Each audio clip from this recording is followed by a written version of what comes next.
السلام علیکم۔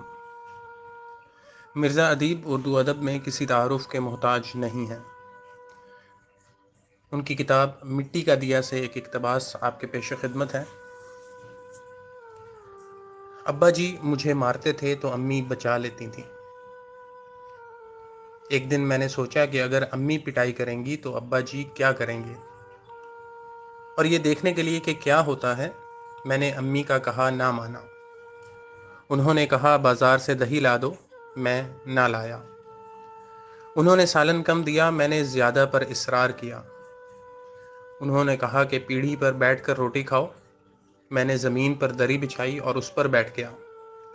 کپڑے میلے کر لیے، میرا لہجہ بھی گستاخانہ تھا۔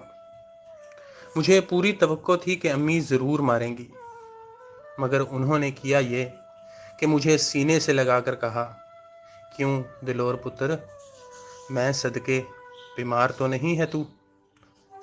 اس وقت میرے آنسو تھے کہ رکتے ہی نہیں تھے۔